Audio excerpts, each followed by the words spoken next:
तो अगर तुम लुक्स मैक्स करने के बारे में सोच रहे हो या फिर अपने लुक्स को इंप्रूव करना चाहते हो या फिर आप अपने लुक्स के बारे में सोचना शुरू करते हैं, तो one of the most important thing जो तुम्हारे लुक्स को डिसाइड करता है वो है तुम्हारा नोज, जो डिसाइड करता है कि आप कैसे दिखेंगे, जो तुम्हारे लुक्स को बिगाड़ भी सकती है और बना भी सकती है। एंड कई लोगों की ये प्रॉब्लम होती है कि उनका नोज अच्छा नहीं दिखता है, वो बहुत ही मोटा दिखता है या बड़ा दिखता है। तो आज मैं आपको बताने वाला हूँ वो 5 रीजन जिनकी वजह से आपका नाक मोटा दिख रहा है, अगली दिख रहा है। तो रियलिस्टिक रीजंस बताऊंगा, कोई हवा में बातें नहीं करने वाले हैं। सबसे फर्स्ट रीजन है आपको फेशियल ब्लोटिंग, जिसकी वजह से आपकी नाक मोटी दिख रही है। तो उसमें सबसे पहली चीज़ है आप नमक ज़्यादा खा रहे हैं या सॉल्टी फूड ज़्यादा खा रहे हैं, यानी या तो आप सही से हाइड्रेटेड नहीं हो, है ना, आप सही से पानी नहीं पी रहे हो, आपकी बॉडी डिहाइड्रेटेड है, या फिर आप सही से नींद नहीं ले रहे हो। 7 to 8 hours sleep is must if you want to looks max. इन सभी चीज़ों से आपको होता है वाटर रिटेंशन, जिसकी वजह से आपकी नाक फूली लगती है आपको, एंड वो चीज़ आसानी से आप इन सब चीज़ों को सही करके सही कर सकते हो। एंड सेकंड रीज़न है बेड कैमरा एंगल या फिर लाइटिंग, क्योंकि आपको नाक कब मोटी दिखेगी, जब आप फोटो लेते हो, जब आप फोटो अपलोड करते हो, फ्रंट कैमरे में देख रहे हो आप इस तरीके से देखोगे तो आपका नाक बड़ा ही दिखेगा। तो आप देखना मॉडल या सेलिब्रिटीज़ भी इस तरीके से फोटोज़ लेते हैं जिसमें उनकी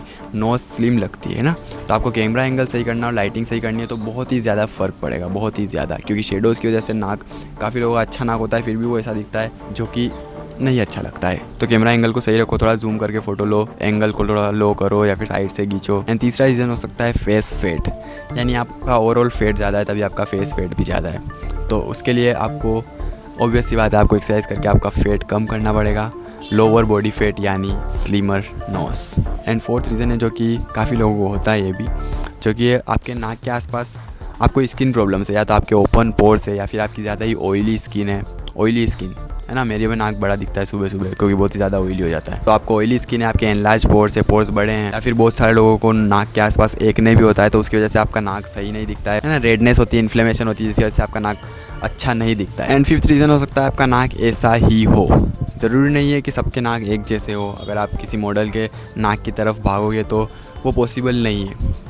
तो सबसे बेस्ट वे है कि इन सब चीज़ों को सही करो जो मैंने बताई है। ये सब चीज़ें रियलिस्टिक थी जो कि आप सही कर सकते हो आसानी से, जिससे आपका नाक स्लिम दिखेगा, आपका फेस भी सही दिखेगा, है ना, आपके फेशियल फीचर्स अच्छे से निकल के आएंगे, अच्छे से दिखेंगे। बात रही फिफ्थ रीज़न की, तो सबका नाक अलग अलग शेप का होता है एंड सभी का नाक अच्छा होता है।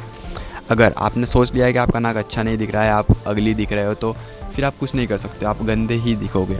यह आपके माइंड पर निर्भर करता है, आपको अपने आप को अच्छे से देखना है। If you feel beautiful and handsome you will look like that, ठीक है। तो आपको खुद को कॉन्फिडेंस लाना पड़ेगा खुद में, क्योंकि मैंने देखा है कई लोगों की नाक अच्छी होती है ना, उनके फेस पर अच्छी लगती है, उनका फेस अच्छा लगता है, उनकी नाक अच्छी होती है, उनका फेस अच्छा दिखता है, वो हैंडसम दिखते हैं या फिर ब्यूटीफुल दिखते हैं लड़की के केस में, लेकिन they are insecure about their nose, जिसका इलाज कुछ नहीं है। आपको खुद को उस इनसिक्योरिटी से बाहर निकलना पड़ेगा and you will start feeling good. तो ये था आज का वीडियो, थैंक्स फॉर वॉचिंग, मिलते हैं अगली वीडियो में, तब तक के लिए डू व्हाट यू लव।